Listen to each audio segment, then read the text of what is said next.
धम्मसभा आहे, पण तरीसुद्धा अकोले तालुक्याचे कार्यसम्राट आमदार असं त्यांचं वर्णन केलं गेलं.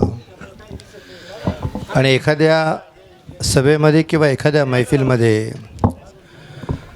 ज्यांनी सगळ्यात आधी यायचं असतं तो जर फार उशिरा आला तर एका उर्दू शायरने असं म्हटलेलं आहे कि तुम्हें तो महफिल में सबसे पहले आना था,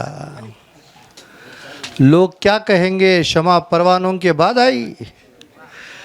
त्यामुळं तुम्ही म्हटलं तर शमा आहात आमच्या या तालुक्याचे आणि आदिवासींचा तालुका आहे. त्यामुळे या तालुक्यामध्ये जिथे आदरणीय दादासाहेबांचा 100 वर्षापूर्वी जन्म झाला 28 फेब्रुवारी 1925 साली अकोलेमध्ये त्या वस्तीमध्ये की जे घर त्यांच्या पणजोबांनी बांधलं होतं त्यांनी नमूद करून ठेवलेलं आहे त्यांच्या त्या अपूर्ण अशा आत्मचरित्रामध्ये. आणि तिथे त्यांचा 100 वर्षापूर्वी जन्म झाला. मागच्या वर्षी आपण त्यांचं म्हणजे शताब्दी साजरी केली.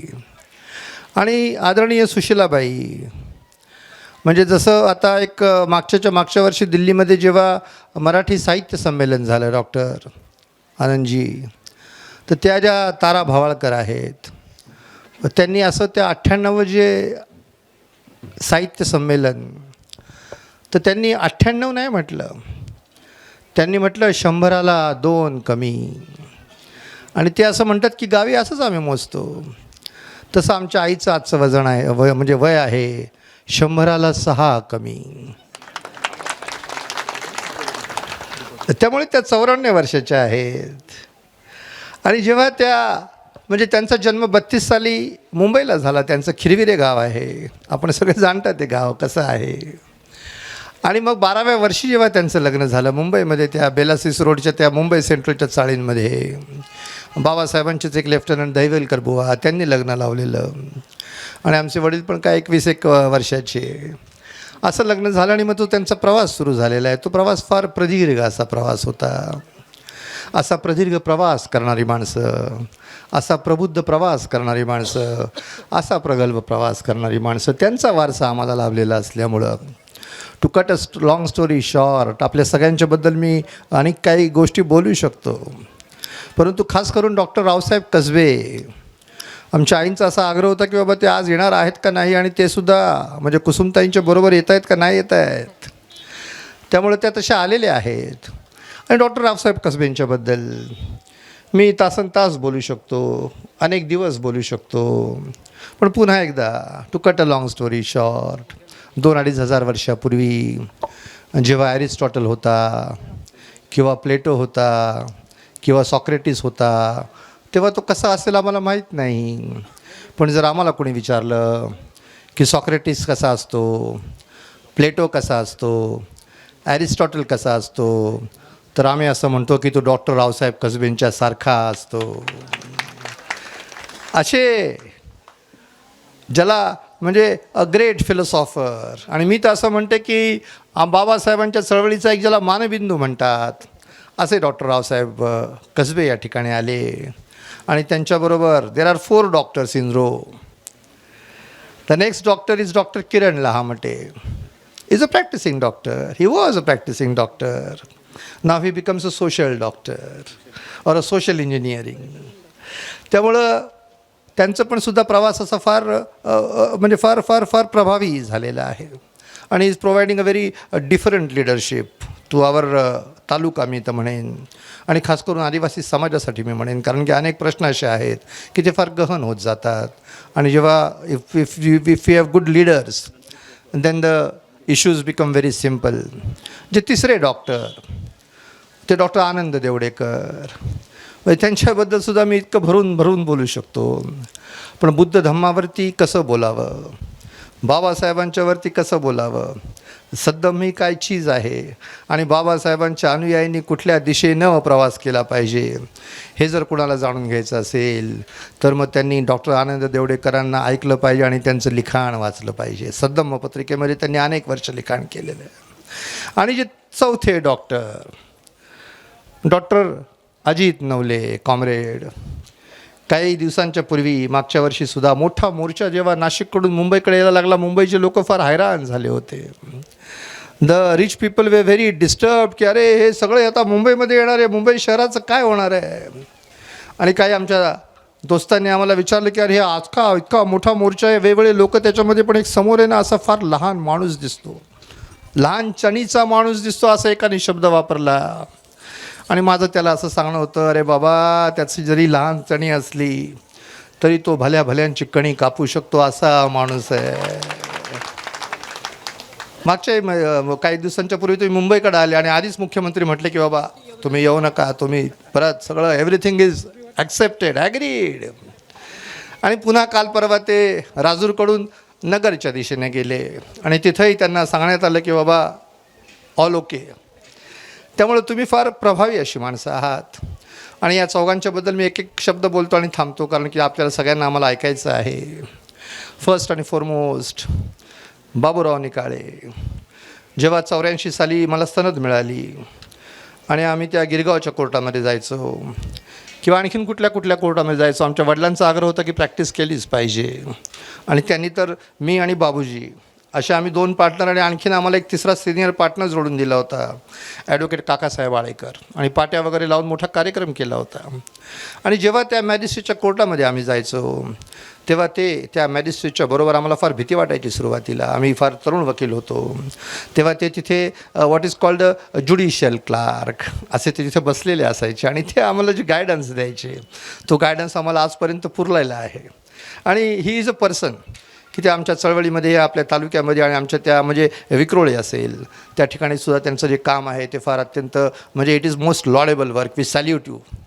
त्याच्यानंतर मग आर.व्ही. अभंग सर, हा बहुजन शिक्षण संघ जो आहे, सिद्धार्थ गौतम बुद्धांच्या आयुष्यामधले आमचे वडील नेहमी गोष्ट सांगायचे की जेव्हा तो सिद्धार्थ गौतम बुद्ध पुन्हा आले आणि तेव्हा त्या यशोधरेने सांगितलं की तो जो चालला आहे ना, जे सगळे भिक्खू चाललेले आहेत त्यांच्यासमोर जो चाललेला आहे लीडिंग देम, ते तुझे वडील आहेत. आणि त्या राहुलला माहीत नव्हतं, त्याला वाटायचे तुझे आजोबा आहेत तेच माझे वडील आहेत.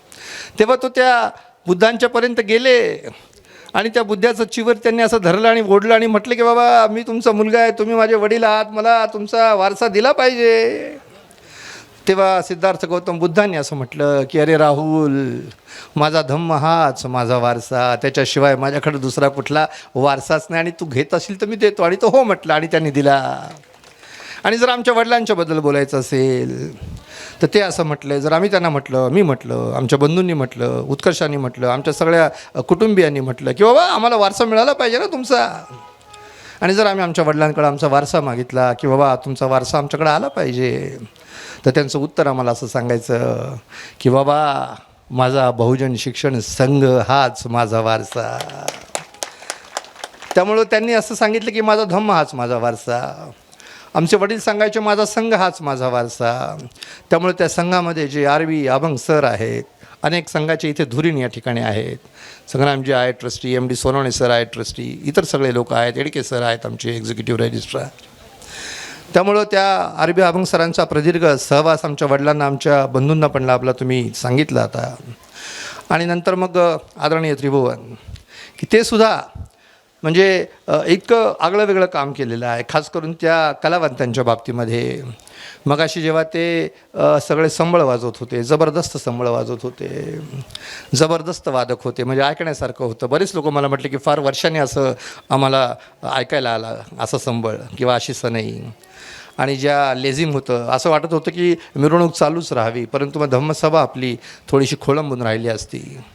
आणि त्यामुळं ते जे कलावंतांचं काम आपण केलेलं आहे, आमचे वडील हे म्हणजे अगदी बेसिकली ही वॉज ॲक्टिविस्ट तर होतेच, पण ही वॉज अन आर्टिस्ट. त्यांनी लिहून ठेवलेलं आहे की ते गायक फार छान होते.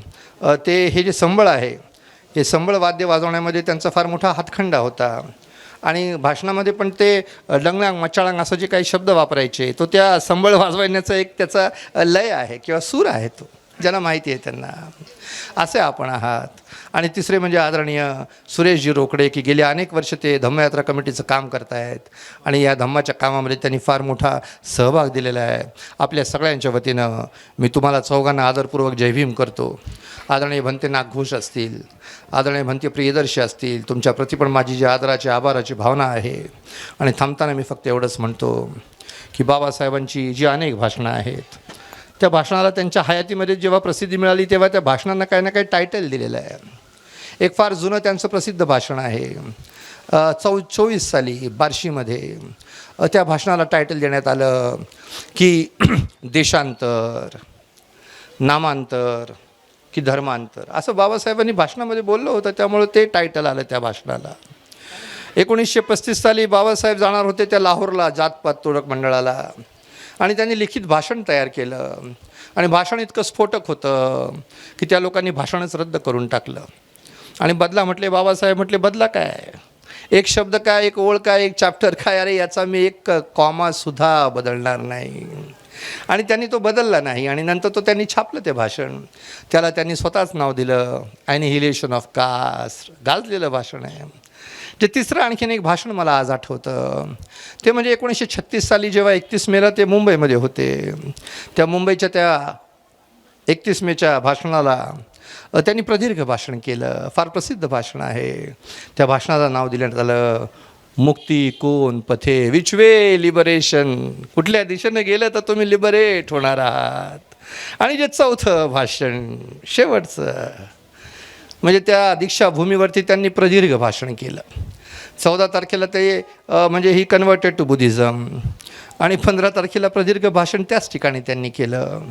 आणि त्या भाषणानंतर जेव्हा ते माफ गांजरे, त्यांनी अनेक भाषणं म्हणजे 7 खंड बाबासाहेबांच्या भाषणाची एकत्रित केली होती. तिला त्यांनी ते भाषण केल्यानंतर माफ गांजरेंनी त्या भाषणाला शीर्षक दिलेलं आहे. कारण की बाबासाहेब त्याच्यामध्ये इतर अनेक गोष्टींच्या म्हणजे फार गोष्टींच्याबद्दल बोलले होते. त्यामुळे या भाषणाला शीर्षक द्यायचं काय, पण जाणकार माणूस म्हणजे माफ गांजरे यांनी त्या भाषणाला शीर्षक दिलेलं आहे. जे बाबासाहेबांचे शब्द त्या भाषणामध्ये आहेत की आम्हाला लाभापेक्षा इज्जत प्यारी आहे, हे त्या बाबासाहेबांच्या भाषणाचं शीर्षक होतं.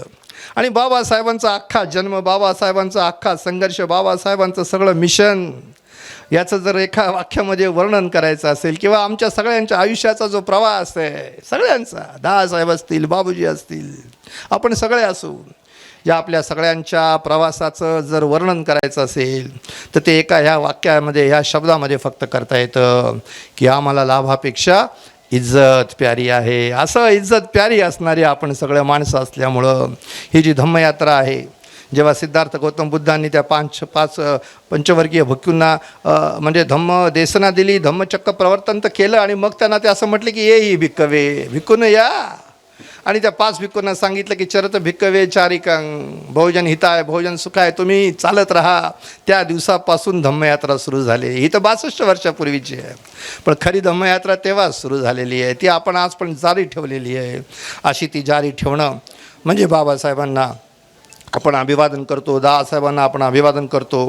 त्यांच्या शताब्दीच्या निमित्तानं आम्ही काही गोष्टी पूर्ण करणार होतो, पण त्यातल्या 3-4 गोष्टी राहून गेलेल्या आहेत. पण आदरणीय आमदार साहेब असतील, डॉक्टर रावसाहेब असतील, डॉक्टर म्हणजे कॉम्रेड असतील, आपल्या सगळ्यांच्या मदतीनं, आनंद देवडेकरांच्या मदतीनं काही गोष्टी आम्हाला पूर्ण करायच्या आहेत. स्मारक वगैरे तर आपण केलेलं आहे. या ठिकाणी तर म्हणजे त्यावेळेचे मुख्यमंत्रीसुद्धा आले होते, परंतु जे त्यांचं लिखाण आहे ते बरंचसं आपण प्रकाशित करू शकलो. परंतु काही लिखाण आहे, विनयजींना मी सांगतो आहे किंवा अरुण भाऊंना मी सांगतो आहे, विजयदादा पण इथं या ठिकाणी आहेत की जे दादासाहेबांच्या काही गोष्टी आपल्याला प्रकाशित करायच्या आहेत. त्याच्यामध्ये खास करून त्यांनी प्रबुद्ध भारतामध्ये जे लिखाण केले ते आपण छापलेलं आहे. पण त्याच्यानंतर त्यांनी रिपब्लिकन साप्ताहिक याच्यामध्ये प्रदीर्घ काळ लेखन केलं होतं, म्हणजे 59 सालापासून तर 62 सालापर्यंत ते आपल्याला छापायचं राहिलेलं आहे. त्यानंतर त्यांनी साधना साप्ताहिकामध्ये 70च्या दशकामध्ये अनेक काही लेख लिहिले होते, आणि त्याच्यामध्ये सुद्धा त्यांचं लिखाण आहे. ते लिखाणसुद्धा आपल्याला कंपाईल करून छापायचं, आपण कंपाईल करून ठेवलेलं आहे, परंतु ते छापायचं राहिलेलं आहे. खास करून प्रवर्तन आहे, बाबूजी चालवायचे, त्याच्यामध्ये सुद्धा दादासाहेबांनी बरंचसं लिखाण केलेलं आहे, आणि ते सुद्धा लिखाण आपल्याला त्याच्यामध्ये म्हणजे आपल्याला छापायचं आहे. खास करून त्याच्यामध्ये त्यांनी एक लेख लिहिला होता, मला मगाशी म्हणजे आपल्या या आदिवासी भागामध्ये आल्यावरती ते नेहमी मला आठवतं की त्याच्यामध्ये दादासाहेबांनी एक लेख लिहिला होता की एकलव्य का अंगुठा वापस दो, असं त्यांचं त्यावेळचं लिखाण होतं. तो पण लेख आपल्याला छापायचा. अशा काही गोष्टी आपल्याला करायच्या राहिलेल्या आहेत आपल्या सगळ्यांच्या प्रती. म्हणजे आभार खरं म्हटलंच तर आपण प्रदीर्घपणे ते सगळं मांडलेलं आहे, मी त्या सगळ्यांचा उल्लेख करत नाही. ज्या या दोन्ही धम्मयात्रा कमिट्या आहेत त्या दोघांचे म्हणजे अध्यक्ष आणि त्यांचा सगळा जो काही एक गोतावळा आहे ते इतके दमदार कार्यकर्ते आहेत, ते इतके जबरदस्त कार्यकर्ते आहेत की बट फॉर देम या अशा गोष्टी होऊच शकत नाहीत. त्यामुळे त्यांच्या प्रतीसुद्धा माझ्या आदराची आणि आभाराची भावना मी व्यक्त करतो. एक शेवटची गोष्ट की असं सांगतात की की की म्हणजे मी काल असं वाचत होतो एक ठिकाणी की आज विज्ञान दिन आहे आणि त्या विज्ञान दिनाच्याबद्दल काही अशा व्हिडिओज किंवा रोल्स जेव्हा चालू होत्या, सायन्स डे, तर असं ती एक स्त्री फार मोठी विद्वान आहे ती स्त्री आपल्या देशातली, आणि ती असं म्हणत होती की बाबा दुनिया कुठं चालली आहे. म्हणजे we are in the age of artificial intelligence, we are in the age of space shuttle, आणि ॲज अगेन्स्ट दॅट जे आपली विद्यापीठं आहेत, खास करून IITs आहेत, त्याच्यामध्ये गाईच्या शेणावरती आपण संशोधन करायला सुरुवात केली. Where are we going? त्यामुळं मला स्वतःला असं वाटतं, थांबताना मी असं म्हणतो की जे बाबासाहेबांचं पहिलं पाक्षिक होतं मूकनायक, की काय करू आता धरून या भिड निशंक हे तोंड वाजविले, असं त्याचं टायटलच दिलं होतं. त्यानंतर बाबासाहेबांनी दुसरं पाक्षिक काढलं, त्याला नाव दिलं प्रबुद्ध, म्हणजे त्याला नाव दिलं बहिष्कृत भारत. आणि त्यांच्या चरित्रकाराने लिहून ठेवलेले अरे किती आगळं वेगळं नाव आहे, एकाच नावामध्ये दोन भारत आहे पण बहिष्कृत आहे, आणि बहिष्कृत असला तरी भारतच आहे. हे बाबासाहेबांचं खासियत. जे तिसरं पाक्षिक काढलं त्याला बाबासाहेबांनी नाव दिलं समता, जे काही वर्ष चाललं. जे शेवटी बाबासाहेबांनी चौथं पाक्षिक काढलं त्याला बाबासाहेबांनी नाव दिलं जनता, की जे अनेक वर्ष चाललं अगदी शेवटीपर्यंत. आणि शेवटी बाबासाहेबांनी पाक्षिक काढलं प्रबुद्ध भारत. फक्त तुम्ही आणि मी नाही, फक्त हे शेंडी किंवा भंडारदरा नाही, फक्त हा अकोला तालुका किंवा हे अहिल्यानगर जिल्हा नाही, फक्त हा महाराष्ट्र नाही, बाबासाहेबांचं स्वप्न आहे सगळा भारत प्रबुद्ध झाला पाहिजे.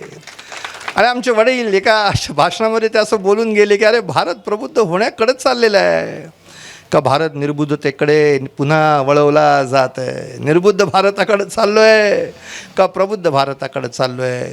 त्यामुळं आपल्या सगळ्यांना ऐकण्यासाठी आम्ही फार असे म्हणजे आय वुड से की आम्ही we are so very eager.